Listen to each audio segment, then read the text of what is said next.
Hi everyone, happy Thursday. I hope you are doing well.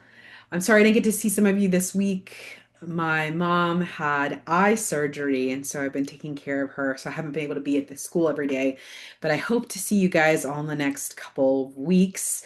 I wanted to remind you as well that we have a Pilates class on Sundays at 2 o'clock. This is for all levels. If you have never done Pilates before, if you feel like you're immobile, this is such a good class for you.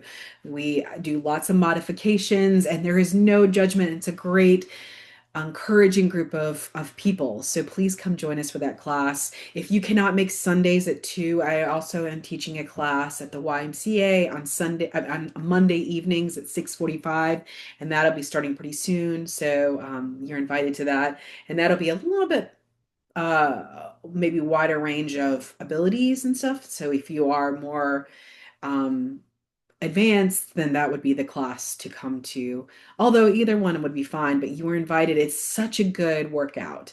It's a good workout. It's a mind-body connecting class. So you're really working on that connection of like knowing what your body feels when you're doing things, right? But then also it's good for balance and it's good for your core and it's such a good supplement for any other exercise that you do. It helps ensure that you have good form, and that's good as for an athletic person, but then also for a musician, especially if you're doing a lot of sitting or having to hold an instrument. This is a good way to make sure that you have proper form and then it's um, supported. It's supported in your body. So please, you are invited to that. Um, I wanted to talk a little bit about what we did last weekend. So last Sunday, we had our one of our teacher retreats where we all the teachers come together and we talk and we discuss and we talk about the best ways we can meet our students' needs and different aspects of teaching and then just being a musician. And so I created a questionnaire for the teachers last week, and it's just interesting. So it's a lot of open-ended questions since music and being a music teacher and being a music student, and all, it's so subjective. I think that sometimes we shy away from difficult conversations. And so this was a way to invite some more difficult conversations where we're not all going to agree, and I think sometimes we avoid that stuff because we don't want to, shake the boat.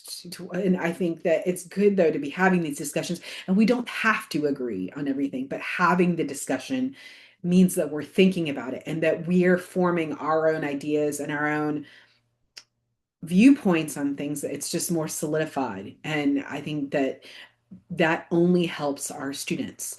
So some of the questions were like,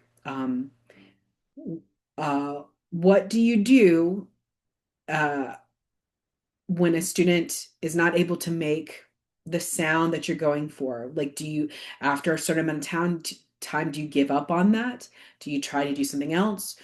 What is the most to least important aspects of music learning to you?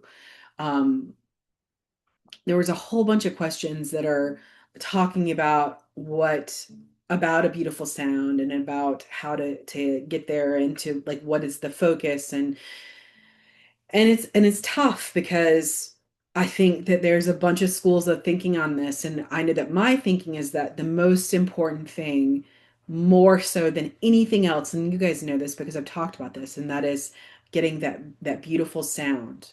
Now, obviously, that's the musical part of like what's important about music learning, but then obviously the non-music part is just as important to me. So the connecting part, the confidence building part, that's just as important. But I don't think it matters as much if a student, whether a student can read or not, can sight read, can do any of that, if they can't produce a consistent, efficient sound. And so we all divided up into groups after we did the questionnaire and then we talked to each other about it. And I just saw some really good talking. People were able to share their tricks of the trade and they were able to kind of even though not everybody agreed on everything, there was like a consensus, and I think it got people thinking. So now, as the teachers go on through the semester, and as I go on through the semester, I'm going to be thinking about these things, and these things are in my mind, and that they're not just like we're not just reacting to the moment and not keeping our eyes and our minds on the reason why we do what we do. And I think this goes along with this talk about boundaries, which I've talked about before, and this like very like people seem to be focused, hyper focused on boundaries at this point and how that we all need to have them and how I was against them for a while. And I feel like they were, oh, boundaries are a way to divide us and to, yeah, get us so we're not actually having to have tough conversations. And one aspect I heard on a podcast recently that I really liked is that, I always thought it was boundary was like to protect the person, but a boundary is to protect the relationship, right? And I think that when we avoid conversations, when we don't express what we need or want or what we for our students what we want for them, then those boundaries and we use boundaries as the reason why we don't want there to be discussion. We want don't want there to be an argument. We are like um holding back because we're worried about messing up the relationship, but all that does is just divide us. And so then students don't get the full amount out of the lessons that they should. And we miss out on that relationship. And so I think that we are, as a society, not even musicians, but as a society, we are using boundaries in the wrong way. We are doing it as a avoidance thing and a way to divide. It's a way to not have to connect to someone because if we think about, I've learned that intimacy between anybody could be through partners, but it could be through family members, it could be through friends, it could be through anybody, any relationship that we build that through rupture and repair. And if we never get to repair because we never let it be a discussion or let it be, where we don't risk not having someone agree with us or not ever saying what we feel or want or need or whatever or whatever our ideal is, then we never get a chance to repair stuff. We never get a chance for it to be truly seen and to be understood. And so I think it's a big problem with in musicians. I see this in the college setting, being a grad student, I would see how much they would avoid having conversations with each other. And it's such a unique position because I was also teaching, but then I was also a student. So I got to see both sides and how much there wasn't communication at all. They were all boundaried each other, oh, there's no point to having this conversation with that person. That person's not going to listen. And they didn't actually say that to me, but that's what I got from that when they would not talk to each other. And so there was all this contentiousness because they weren't talking. And so I just think right now where I still stand is I still find that I don't like boundaries, at least the way that I see it practiced around me. I don't like it. I think that it is just preventing us from being able to be close. And I think it's a big problem in the music community, but I think it's a big problem in society as well. And we've got to change it. We've got to change it. So until I see that we start using it to bring us closer, to give more specific, like, hey, I need a break and I'll come back. But I'm not seeing the I'll come back part of uh, a boundary.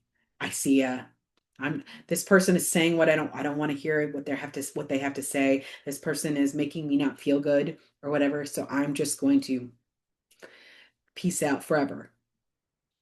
That's not a way to utilize boundaries. It's just not. It's just punishment.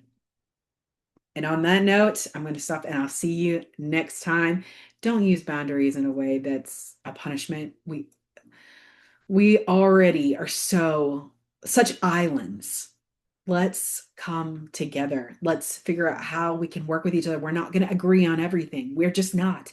We don't have to agree on everything. That's what makes the world interesting. Why does it feel like we have to agree on everything in order for us to be able to talk about stuff?